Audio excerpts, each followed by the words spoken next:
But overnight tonight, that's when it really ramps up. Notice we're seeing lots of yellow and orange along into Curry County, Josephine into western Siskiyou County, where there was quite a bit of snow last week. That continues to come down overnight tonight, and by the time you're out for your morning commute tomorrow, it is going to be rather soggy. Continue to see that as we do move through the night. Now, when we are going to see some of this heavier precipitation mixed with these winds, it could make for some very dangerous travel conditions. ODOT is advising people to stay away from the passes tonight if you can, especially as we're heading up towards Crater Lake, Diamond Lake. We're going to have high pressure build in right over top of it. This is called a Rex block pattern. That's going to lock in that area of low pressure and then drive those showers and thunderstorms through the weekend and even into next week. Are we going to be seeing some much needed rain and snow today? Well, rain definitely. Snow, we're going to wait off a little bit for that. That's a very good question. A lot of us are waiting to see more of that snow and even rain, but snow levels look like it's going to stay a bit higher, at least to start our week,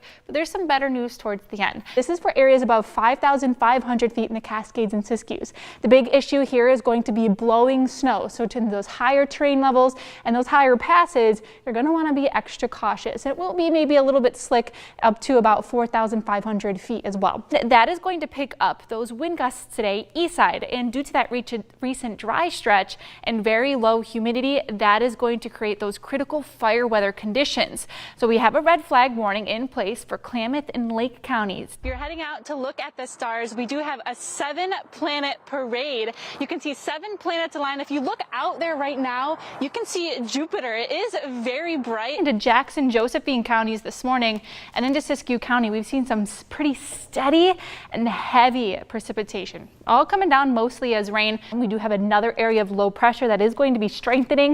That's what's causing these winds out of the south and southeast. So wind advisories in place from gusts up to about 45 to 50 miles per hour through your morning, starting off your afternoon. And we also do have high wind warnings in place along the coast and into the Shasta Valley. The heat kind of going to be sticking around even when we do see the sunset later in the game. Very warm. Now the good thing is we are feeling a little bit of a breeze out here right now. That's not helping out by much. Where we're seeing dense fog and more than likely freezing fog is into Grants Pass, down 199 into Cave Junction as well.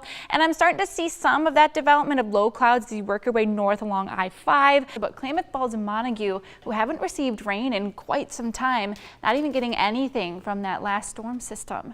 And when it does also come to our snowpack, this is where bigger concern does lie, as this is when we should be seeing our largest snowpack of the year. I'm not going to lie to you, Sam. It is feeling pretty hot outdoors. I did tell everyone that was going to go on this morning, but definitely feeling that heat outside. Now, it's been open for about an hour now, and there's lots going on. We had a hard time deciding what we should try out first. I'm definitely going to borrow these from my friend here because the fog has gone away, and we're now seeing some sunshine into the Rogue Valley. Now, Storm Alert Weather 12 with meteorologist Sara Kress. A live look out across the region, we're starting to see some brightness into those skies. We do have some areas of fog in our west side valleys. Grants Pass at about half a mile visibility currently. So it can expect to encounter some of those areas. But these clouds we have streaming across just like yesterday morning, that's helping stifle some of that fog development. But one thing that you are going to be feeling this morning is chilly heading out the door. We have 39 for Medford, 37 currently in Ashland, Klamath Falls at 32, same over into Chiloquin, Lakeview at 41, Wairika at 46, and then over along the coast we have 46 for Brookings as well. For today, despite that chilly start to your morning, it's going to be rather warm into your afternoon. You're going to want to dress in layers because you're going to need to be taking them off by the time we see these highs. 65 for Medford, 61 over to Klamath Falls, 65 for Wairika.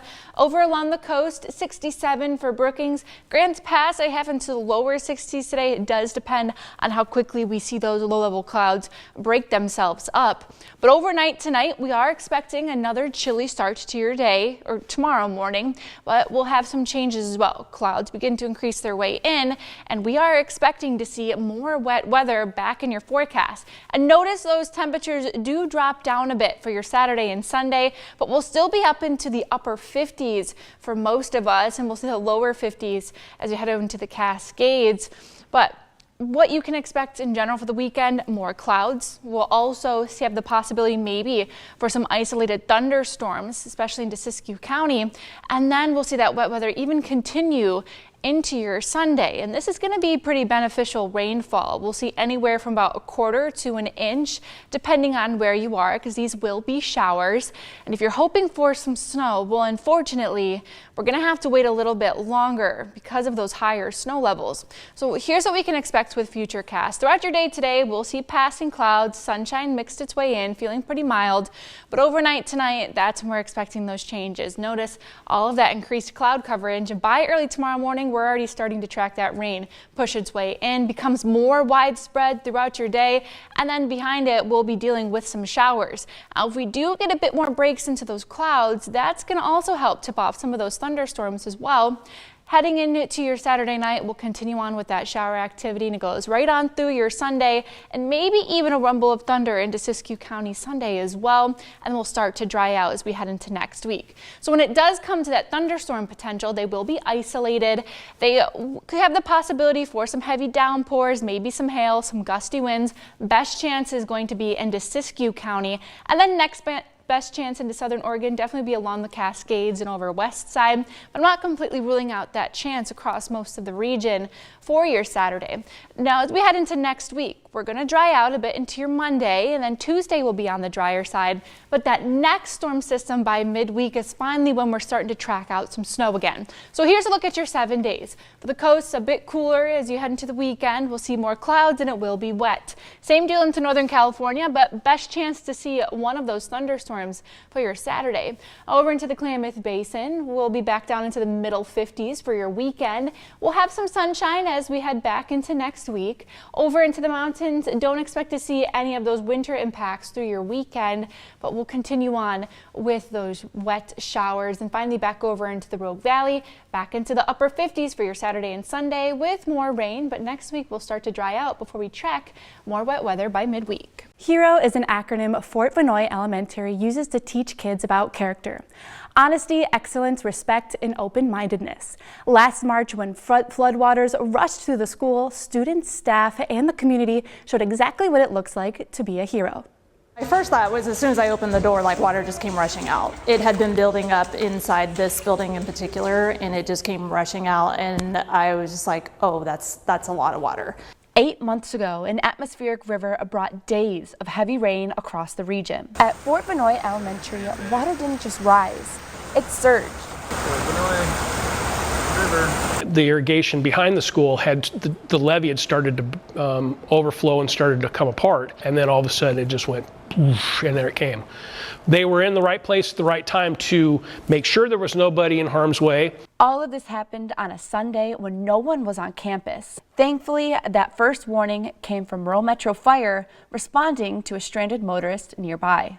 The school was built kind of in a floodplain. It's built very low, so we always experience some degree of infiltration with rainwater when it really, really rains. So with this storm situation that we had last year, we were anticipating it, but not to this level.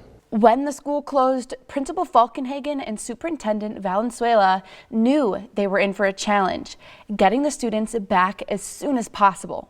Teachers doubled up classrooms, maintenance crews hauled gravel and debris. Families showed up with tools, trucks, and even backhoes to get a school that many community members grew up in ready for students to return. And by Wednesday, Fort Vanoy Elementary was open again. Get 2 meals here, they get a lot of other resources when they're here.